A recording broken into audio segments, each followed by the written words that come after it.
Якую сакрэтную сустрэчу правёў Лукашенко, на чым збіраюцца зарабляць набліжаныя да яго бізнесмены і што здарылася з калекцыяй карцін Віктара Бабарыкі. Вітаем, сябры! Гэта наша Ніва і зараз мы ўсё вам раскажам. Напускная сакрэтнасць Лукашэнкі. Пасля саміту ШАС, які прайшоў у кітайскім Цяньцзіне, ён хуткасным цягніком перабраўся ў Пекін, дзе яго чакае ўдзел у парадзе перамогі 3 верасня. Каб не губляць час, у аўторак Лукашенко правёў некалькі сустрэч з прадстаўнікамі бізнес-колаў Кітая. Адна з іх прыцягнула ўвагу сваёй таямнічасцю. У чарговы раз прэс-служба Лукашэнкі не паказала, з кім ён размаўляў, а таксама не назвала кампанію, якую прадстаўляў кітайскі містер Ікс. Вядома толькі, што яна звязаная з машынабудаваннем. У выніку справаздача сустрэчы ў лукашэнкаўскім тэлеграм-канале выглядала наступным чынам. Я решил с вами обязательно встретиться. Знаю, что вы проявляете определенный интерес к работе в Беларуси. Нам ваша продукция нужна. Вы знаете, на что мы способны в автомобилестроении. При этом мы проявляем большой интерес в производстве совместном с вами в автомобилестроении, которое вы сможете продать вместе с нами на тех рынках, которые будут поближе к Беларуси. Мы всячески будем этому содействовать. Падобна, што арэол сакрэтнасці перамоў Лукашэнкі звязаны не з далікатнасцю тэм, якія абмяркоўваліся, а хутчэй жаданнем яго самога ці Наталлі Эйсмонт набіць цану яго паездцы па Кітаі. Маўляў, не проста так, амаль тыдзень вялікая дэлегацыя знаходзіцца ў камандзіроўцы, а на самай справе вырашае вялікія стратэгічныя пытанні. Калі б сустрэча патрабавала сапраўднай сакрэтнасці, то пра яе проста не паведамілі, бо акрамя неназванага суразмоўцы у Лукашэнкі хапала яшчэ з кім пагутарыць у Пекіне. Акрамя таго, стала вядома, хто будзе зарабляць на кітайска-беларускіх праектах Лукашэнкі. У Пекіне ён сустрэўся адразу з 2 кіраўнікамі мясцовых кампаній, якія спецыялізуюцца на будаўніцтве цяпліц. З імі ён абмяркоўваў будаўніцтва гіганцкіх комплексаў у Беларусі па вырошчванні гародніны, садавіны, а таксама кветак. Па словах Лукашэнкі, у Беларусі ёсць усё неабходнае пад кітайскія праекты: танны газ, электраэнергія, угнаенне і кваліфікаваныя кадры. Патэнцыйным інвестарам ён нават пакляўся абавязкова пабудаваць другую атомную электростанцию. Господин Ян, в чем выгодность Беларуси? У нас приемлемая стоимость природного газа, у нас излишки электроэнергии, мы планируем построить вторую атомную станцию, и мы ее обязательно построим, поэтому вы можете серьезно развернуться не только в Беларуси, на нашем рынке. Але ж калі вы думаеце, што так Лукашенко дбае пра свой народ, то вы моцна памыляецеся, бо на кітайскіх праектах будуць зарабляць яго бізнесмены ўдачы Дмітрый Баскаў і Сергей Цяцерын. Абодва яны апынуліся ў складзе дэлегацыі разам з чыноўнікамі і прысутнічалі на сустрэчах свайго патрона. Сумна вядомы сенатар будзе адказваць за кветкі, а былы тэнісны трэнер за садавіну з фруктамі. Цяцерын пахваліўся, што ў Кітаі ёсць памідоры і гуркі такой формы, якой ён ніколі не бачыў, і такую гародніну ён хоча вырошчваць у Беларусі. Першы праект збіраюцца рэалізаваць на Віцебшчыне.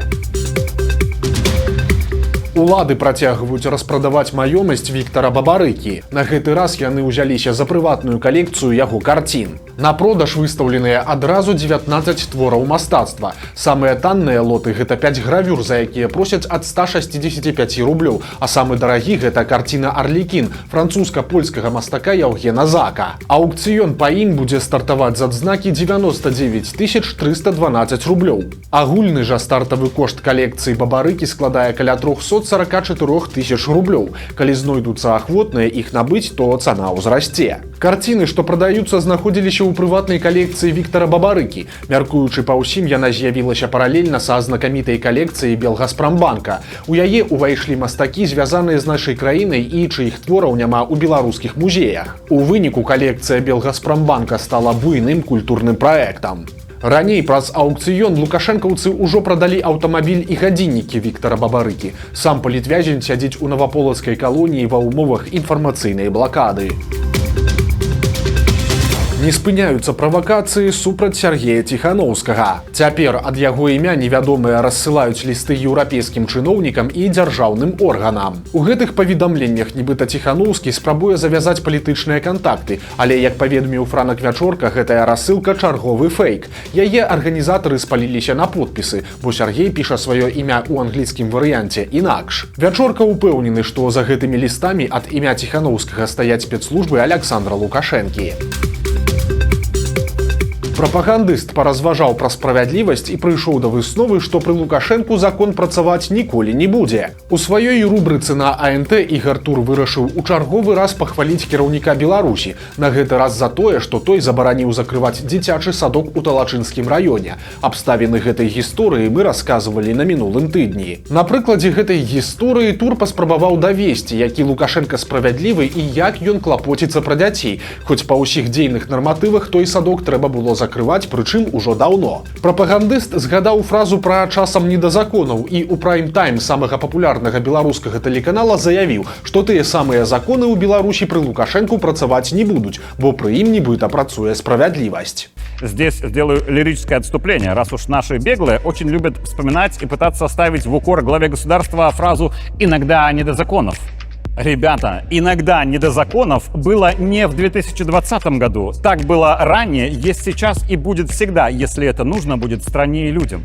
Той жа справядлівасцю Тур тлумачыць і палітычныя рэпрэсіі і ціск на бізнес. Логіка тут простая. Калі дзяржава не здольная арганізаваць, напрыклад, гандаль у глухіх вёсках, то хай гэтым прымусова займаюцца прыбытковыя гандлёвыя сеткі. У выніку Тур вывеў чарговую мадэль паводзінаў для беларусаў – быць абыякавым да законаў і норм. Маўляў, іх пішуць і прымаюць чыноўнікі, а яны могуць памыляцца. А вось справядлівасць вышэйшая за ўсё. Мне, как гражданину своей страны, совершенно все равно, какие где написаны нормы и правила, мешающие тому, чтобы к пенсионерам автолавка регулярно приезжала. Если нормы этому мешают, нормы надо переписать, потому что выше закона справедливость, как говорил президент.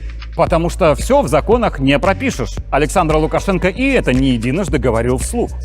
А еще законы пишут не боги какие-то, а люди, и они могут ошибаться. Даже если нигде не прописано в законах, что для того, чтобы у стариков в деревнях организовать торговлю, нужно обязать это сделать себе в убыток. Те торговые сети, которые сверхприбыльно работают в больших городах и хотят работать только в них, потому что это миллионы выручки, мне, честно говоря, все равно, какими механизмами государство обяжет их думать не только про свою прибыль, но и про комфорт всех белорусов в Беларуси. И я считаю это справедливым. Але ж Тур забыў расказаць пра адзін важны момант. Калі дзяржава хоча перакласці клопат пра вяскоўцаў са сваёй больной галавы на чужую здаровую, то справядліва было б перастаць расказваць казкі пра сацыяльную дзяржаву і пра тое, як Лукашенко 31 год падымае сяло. Таксама прапагандыста не хвалюе, чаму людзі не хочуць жыць у аграгарадках і там амаль няма каму хадзіць у школы і дзіцячыя садкі. Казино под крыло Лукашэнкі. У сярэдзіне жніўня тэлеграм-канал «Время первого» апублікаваў відэа, на якім дзяўчаты са службы протакола рыхтуюць працоўны стол Александра Лукашэнкі. Партал «Зеркало» даведаўся, хто гэтыя дзяўчаты і чым яны займаліся да таго, як патрапіць у кабінет Лукашэнкі. Паводле інфармацыі журналістаў, дзяўчат завуць Валерыя Вягера і Дар'я Дробыш. Валерыі 25 гадоў і родам яна з Гомеля. Дар'і, якая родам са Слуцка, усяго толькі 22. Біяграфіі у іх розныя. Напрыклад, Вягера ў 20-м годзе уладкавалася на працу ў Гомельскі абласны суд, але на якую пасаду дакладна невядома. У лістападзе 21-га дзяўчына змяніла месца працы і патрапіла ва ўпраўленне следчага камітэта па Гомельскай вобласці. Там яна заставалася прынамсі да пачатку 24-го года. Потым невядома як яна апынулася ў Мінску ў службе протакола Лукашэнкі. Лёс малодшай прыгажуні 22-гадовай Дар'і Дробыш яшчэ цікавейшы. Яна пачынала кар'еру ў інтэрнэт-краме па продажы касметыкі, а затым у 23-м годзе перайшла ў казіно. Месцам працы паказана кампанія «Максбет», якая займаецца стаўкамі на спорт і азартнымі гульнямі. Там Дробыш заставалася да пачатку 24-го года, а цяпер нечакана ўсплыла ў палацы незалежнасці. У Беларусі будуць рэгуляваць цэны на труны, рытуальныя крыжы і пахавальныя паслугі. Адпаведная пастанова Савета міністраў набудзе моц з канца верасня. Пад дзеянне новых правіл трапілі тавары для пахавання: труны, рытуальныя крыжы, тумбы і ідэнтыфікацыйныя слупкі. Таксама ўводзіцца рэгуляванне тарыфаў на пахавальныя работы і паслугі. Для юрыдычных асоб і прадпрымальнікаў была ўстаноўленая максімальная норма рэнтабельнасці ў памеры 5–10%. Акрамя таго, Саўмін цяпер будзе трымаць цэны на прадукты, прызначаныя для харчавання сувораўцаў і студэнтаў, якія навучаюцца па вайсковых спецыяльнасцях. Цяпер яны будуць залежаць ад кошту пайка, зацверджанай сілавымі ведомствамі, а таксама з улікам максімальнай нацэнкі, якая складзе 40%.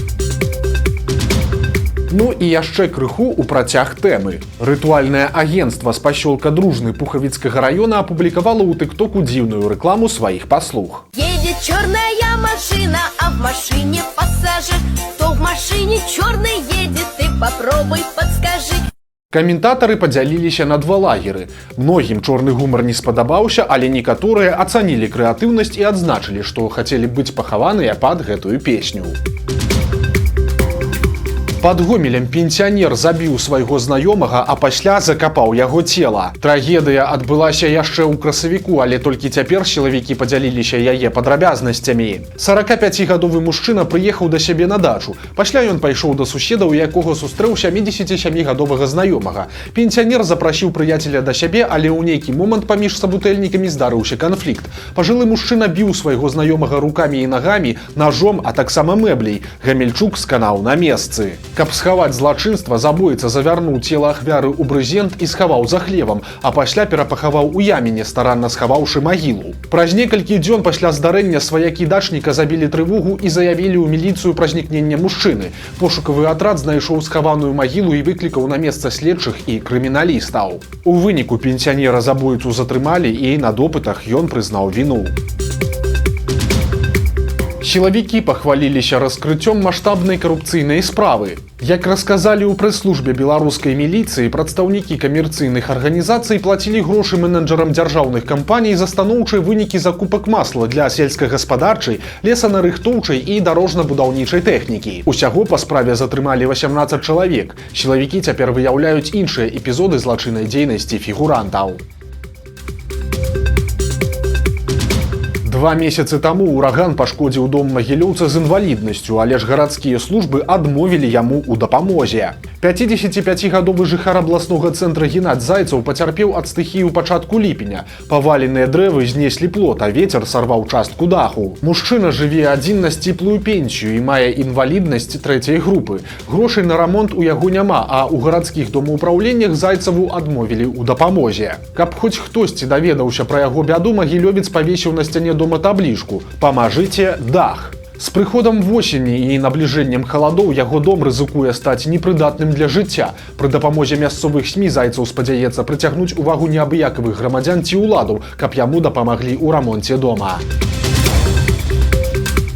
Жыхарка Янова прыдумала, як палепшыць свой дабрабыт за кошт былога мужа, але ж у выніку паедзе ў турму на 19 гадоў. Маладая жыхарка райцэнтра на Брэшчыне выхоўвала 4 дзяцей. На старшае дзіця яна атрымлівала пенсію па страце карміцеля, а на 3 малодшых аліменты. Аднак бацька дзяцей плаціў іх нерэгулярна і часта трапляў у турму. Дык вось, каб палепшыць свой фінансавы стан, жанчына вырашыла арганізаваць забойства былога мужа, каб замест нестабільных аліментаў атрымліваць стабільную пенсію.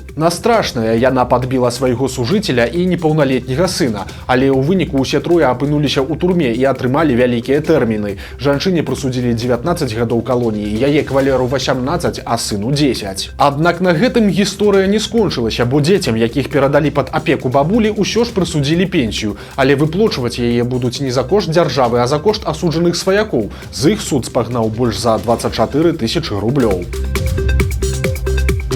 У Мінску бацькоў не пусцілі на школьную лінейку да сваіх жа дзяцей. Відэа урачыстасці ў школе 226 у раёне Мінск-Свет завірусілася ў тыктоку. Многіх бацькоў і гасцей проста не пусцілі на тэрыторыю установы, таму ім давялося назіраць лінейку за агароджай. Справа ў тым, што мерапрыемства арганізавалі не для ўсіх. У свяце бралі ўдзел толькі 1, 9 і 11 класы. І нават у такіх умовах на тэрыторыю школы не змаглі трапіць усе ахвотныя. Вучні астатніх класаў проста сядзелі ў кабінетах. У Вілейцы знеслі даўгабут, якому было 85 гадоў. Кінатэатр у цэнтры горада пачалі будаваць неўзабаве пасля далучэння Заходняй Беларусі да БССР, але пасля пачатку вайны работы спыніліся. У выніку была ўзведзеная толькі каробка, а мясцовыя жыхары пачалі разбіраць цэглу на ўласныя патрэбы. Кінатэатр, якому далі назву «Перамога», так і не адкрыўся. Пасля вайны з яго збіраліся зрабіць халадзільнік для малаказавода, але і гэтая ідэя не была рэалізаваная. З часам будынак усё больш разбураў рэалізаваўся, і ў 2015 годзе інвестары хацелі ператварыць яго ў гандлёвы цэнтр, але праект таксама не рэалізаваўся. Такім чынам, кінатэатр за сваю гісторыю не працаваў ніводнага дня паводле прызначэння. Цяпер жа яго канчаткова знеслі, а на месцы Даўгабуда плануюць зрабіць паркоўку. Вось такія навіны аўторка. Падпісывайцеся на канал, стаўце лайкі альбо дызлайкі і выказвайце заўвагі ў каментарах. І, канешне, чытайце нашу Ніву, глядзіце нашу Ніву і любіце Беларусь. Да сустрэчы заўтра.